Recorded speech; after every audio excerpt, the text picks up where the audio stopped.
Next ಬಂದ್ಬಿಟ್ಟು ದಕ್ಷಿಣ ಆಗ್ನೇಯದ ಬಗ್ಗೆ ಚಿಕ್ಕದಾಗಿ ಮತ್ತು ಒಳ್ಳೆಯ ಒಂದು ಏನು ಒಳ್ಳೆಯದು ಏನು ಕೆಟ್ಟದ್ದು ಅಷ್ಟನ್ನು ಹೇಳ್ತೀನಿ. ಬಂಧುಗಳೇ ನಮಸ್ಕಾರ. ವಾಸ್ತು ಬೈ ಅಶೋಕರಾವ್, ವಾಸ್ತು ತಜ್ಞರು. ದಕ್ಷಿಣ ಆಗ್ನೇಯ ಉಚ್ಚ ಸ್ಥಾನ ಅಂದರೆ ಸರಿಯಾದ ರೀತಿಯಲ್ಲಿ ಅಳವಡಿಸ್ಕೊಳ್ಬೇಕು. ಆ ದಕ್ಷಿಣ ಆಗ್ನೇಯದ ರೋಡ್ ಕೂತಿದ್ರೆ ತುಂಬ ಒಳ್ಳೆಯದು. ಆ ಮನೆಯ ಗಂಡು ಮತ್ತು ಹೆಣ್ಣು ಮಕ್ಕಳ ಮೇಲೆ ಇಬ್ಬರ ಮೇಲೂ ಒಳ್ಳೆಯ ಪರಿಣಾಮ ಬೀರುತ್ತೆ.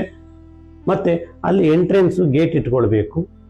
ಅಲ್ಲಿ ಮನೆಗೆ ಪ್ರವೇಶ ದ್ವಾರವನ್ನು ದಕ್ಷಿಣ ಆಗ್ನೇಯದಲ್ಲಿ ಇರಬೇಕು. ಯಾವುದೇ ಕಾರಣಕ್ಕೂ ಮಧ್ಯದಲ್ಲಿ ಇಟ್ಕೊಳ್ಬಾರ್ದು. ಅಂದರೆ ಮಧ್ಯಮ ಫಲ.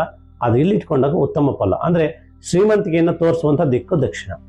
ಆ ದಕ್ಷಿಣ ದಿಕ್ಕಿಗೆ ಅಧಿಪತಿ ಬಂದ್ಬಿಟ್ಟು ಯಮನ ಜೊತೆ ಮತ್ತು ಅಂಗಾರಕ ಕುಜ ಇರೋದ್ರಿಂದ ಒಳ್ಳೆಯ ಫಲಗಳನ್ನು ಕೊಡ್ತದೆ. ಅಲ್ಲಿ ಲೋಪದೋಷಗಳು ಏನಾದರೂ ಆದರೆ ಏನು ಸಮಸ್ಯೆಗಳು ತಿಳ್ಕೊಳ್ಳೋಣ. ಅಲ್ಲಿ ಯಾವುದೇ ಕಾರಣಕ್ಕೂ ಡೌನ್ ಇರಬಾರ್ದು, ಕಾಂಪೌಂಡ್ ಇಲ್ಲದೆ ಇರಬಾರ್ದು.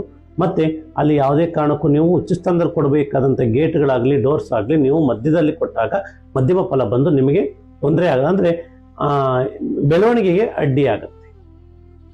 ಹಾಗಿದ್ದಾಗ ಒಳ್ಳೆಯ ಫಲವನ್ನು ಕೊಡುವಂಥ ದಿಕ್ಕು ಸಹ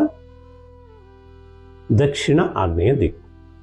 ಇದು ಸರಿಯಾಗಿ ಅಳವಡಿಸ್ಕೊಂಡ್ರೆ ಆ ಫಲಗಳನ್ನು ಕೊಡ್ತದೆ. ಆದರೆ ಹೆಸರಿಗೋಸ್ಕರ ಆಗುತ್ತೆ, ನಮ್ಮ ಹುಟ್ಟಿದ ಜಾತಕಕ್ಕೆ ಆಗಿಲ್ಲ, ಆ ಥರ ಏನಿಲ್ಲ. ಒಳ್ಳೆಯ ಫಲಗಳು ಎಲ್ಲ ದಿಕ್ಕು ಎಲ್ಲ ಮನುಷ್ಯರಿಗೂ ಆಗಿ ಬರ್ತದೆ. ಯಾರಿಗೆ ಈ ಮಾಹಿತಿ ಇಷ್ಟವಾಯಿತು? ಎಲ್ಲರಿಗೂ ನಮಸ್ಕಾರ, ಧನ್ಯವಾದ.